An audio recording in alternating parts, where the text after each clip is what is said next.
Et là, bien sûr, j'en vois un au fond qui dit: «Mais monsieur, vous n'avez pas recopié toutes vos formules vers le bas». Bah oui, je m'étais arrêté à Nabila. Bah, pas de problème, hop, maintenant on est pro, on recopie la formule jusqu'en bas.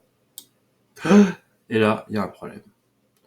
On a un problème, Houston. Bon, ben on va en retourner en arrière. On a fait une bêtise. Alors, pourquoi on a fait une bêtise? Eh bien, vous avez vu apparaître des symboles d'erreur qui signifient que, on pourrait traduire ça NA par non affecté.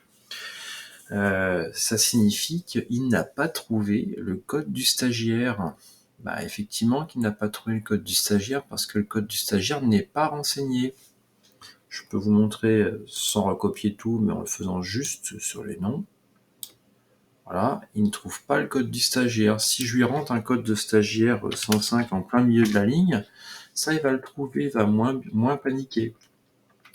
Ce qu'il faudrait qu'on arrive à faire, c'est bien sûr qu'on recopie notre formule jusqu'en bas pour que tous nos cas soient bien renseignés, mais qu'à chaque fois que le code n'est pas renseigné, par contre, eh bien, on ne fasse rien.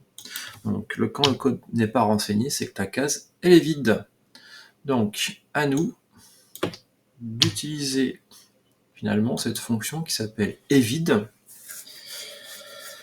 Alors, eh bien, ce qu'on doit lui dire, c'est que si la case elle est vide, eh ben on fera rien. Sinon, eh bien, on va lancer la fonction, la formule qui est prévue dans la case. Donc ici, en l'occurrence, donc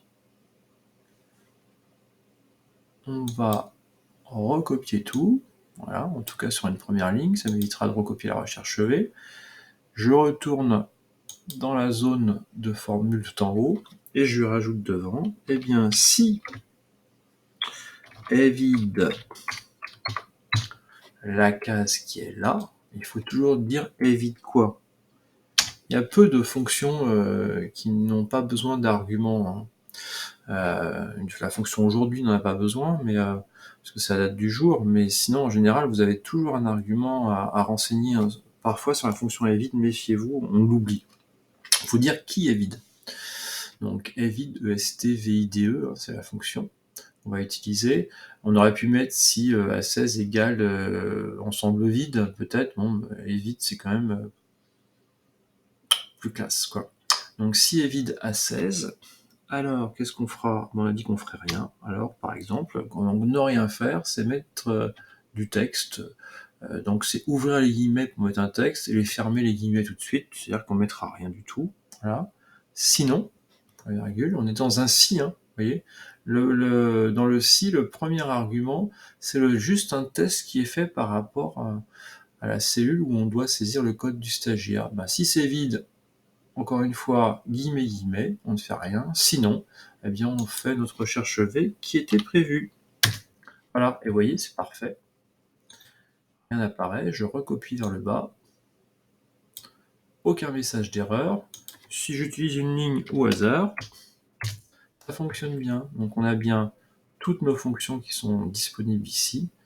Et dès que je saisis quelque chose dans une ligne, voilà, j'ai une réponse. Si j'en saisis pas, je n'ai pas de gestion de message d'erreur par ailleurs.